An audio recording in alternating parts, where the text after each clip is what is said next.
शायदि अॼु सिंध जे क़ौमी मज़ामित शाइर साईं राशिद शाह जो 82 जनम ॾींहुं आहे। अॼु हिन प्रोग्राम में संदसि शागिर्द ऐं शाइर अॼु वेठा अचो त हुन सां मिलूं त साईं राशिद जी ज़िंदगी ते वधीक छा था चवनि। साईं राशिद मोराई पंहिंजे दौर जो तमामु वॾो शाइर हो ऐं हू सिंध जो न रुगो क़ौमी अवामी मज़ाहमती पर इनकलाबी शाइर हो।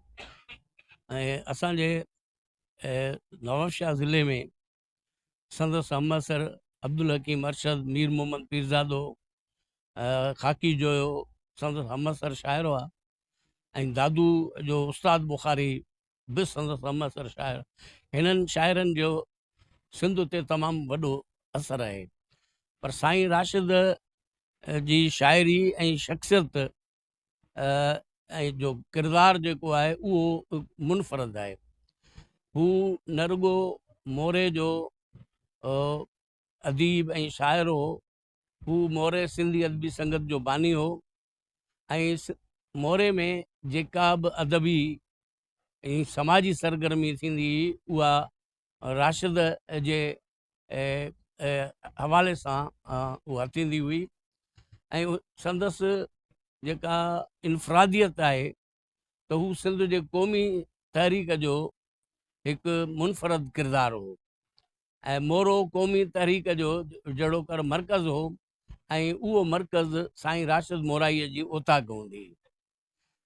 हिन मर्कज़ जो वास्तो साईं जीएम सैद जी जे सन सां हूंदो ऐं सॼी सिंध जा क़ौमपरस्त समाजी सियासी अॻुवाण साईं राशिद मोराईअ जे ओताक ते ईंदा हुआ ऐं ॼण त हितां हिकिड़ो सबक़ु हासिलु करे ऐं वेंदा हुआ।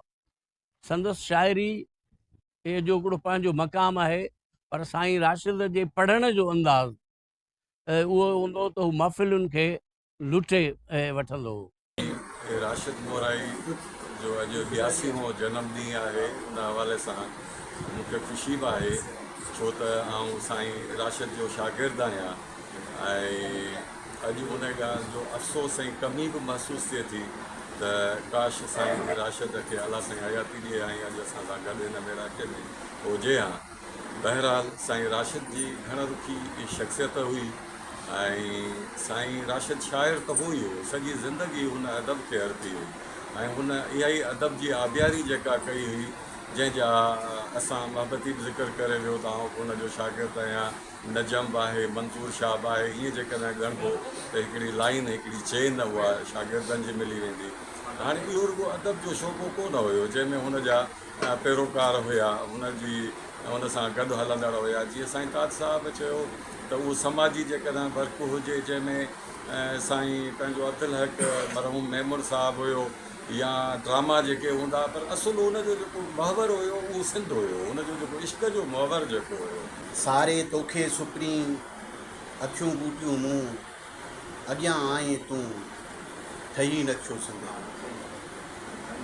साईं राशिद मोराई इन शेर सां जेको संदसि शेर आहे उन सां ठेकी अचे थो।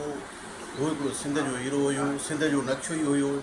पंहिंजी शेर मुताबिक़ जॾहिं बि असीं साईं खे यादि कयूं था या अखियूं ॿूटियूं था त उन तस्वर में साईं असांखे सिंध जो नक्शो ई लॻे थो। ऐं साईं हिकिड़ो सचो ऐं खरो पंहिंजे मक़सद में हिकिड़ो बिल्कुलु बहितरीनु इंसानु आहे।